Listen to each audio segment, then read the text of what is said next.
لوگوں، اپنے پروردگار کی عبادت کرو جس نے تم کو اور تم سے پہلے لوگوں کو پیدا کیا تاکہ تم اس کے عذاب سے بچو، جس نے تمہارے لیے زمین کو بچھونا اور آسمان کو چھت بنایا اور آسمان سے مے برسا کر تمہارے کھانے کے لیے انواع و اقسام کے میوے پیدا کیے، بس کسی کو اللہ کا ہمسر نہ بناؤ اور تم جانتے تو ہو۔ اور اگر تم کو اس کتاب میں جو ہم نے اپنے بندے پر نازل فرمائی ہے کچھ شک ہو تو اسی طرح کی ایک صورت تم بھی بنا لاؤ اور اللہ کے سوا جو تمہارے مددگار ہوں ان کو بھی بلا لو اگر تم سچے ہو۔ پھر اگر ایسا نہ کر سکو اور ہرگز نہیں کر سکو گے تو اس آگ سے ڈرو جس کا ایندھن آدمی اور پتھر ہوں گے اور جو کافروں کے لیے تیار کی گئی ہے۔ اور جو لوگ ایمان لائے اور نیک عمل کرتے رہے ان کو خوشخبری سنا دو کہ ان کے لیے نعمت کے باغ ہیں جن کے نیچے نہریں بہہ رہی ہیں، جب انہیں ان میں سے کسی قسم کا میوہ کھانے کو دیا جائے گا تو کہیں گے یہ تو وہی ہے جو ہم کو پہلے دیا گیا تھا، اور ان کو ایک دوسرے کے ہم شکل میوے دیے جائیں گے اور وہاں ان کے لیے پاک بیویاں ہوں گی اور وہ بہشتوں میں ہمیشہ رہیں گے۔ اللہ اس بات سے آر نہیں کرتا کہ مچھر یا اس سے بڑھ کر کسی چیز مثلا مکھی مکڑی وغیرہ کی مثال بیان فرمائے۔ اب جو مومن ہیں وہ یقین کرتے ہیں کہ وہ ان کے پروردگار کی طرف سے سچ ہے، اور جو کافر ہیں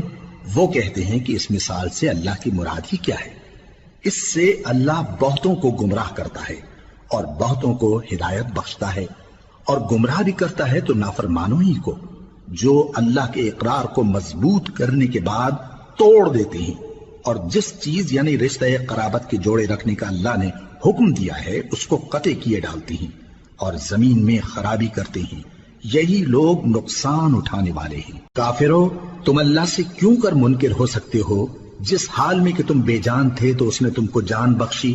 پھر وہی تم کو مارتا ہے، پھر وہی تم کو زندہ کرے گا، پھر تم اسی کی طرف لوٹائے جاؤ گے۔ وہی تو ہے جس نے سب چیزیں جو زمین میں ہیں تمہارے لیے پیدا کی، پھر آسمانوں کی طرف متوجہ ہوا تو ان کو ٹھیک ٹھیک 7 آسمان بنا دیا، اور وہ ہر چیز سے خبردار ہے۔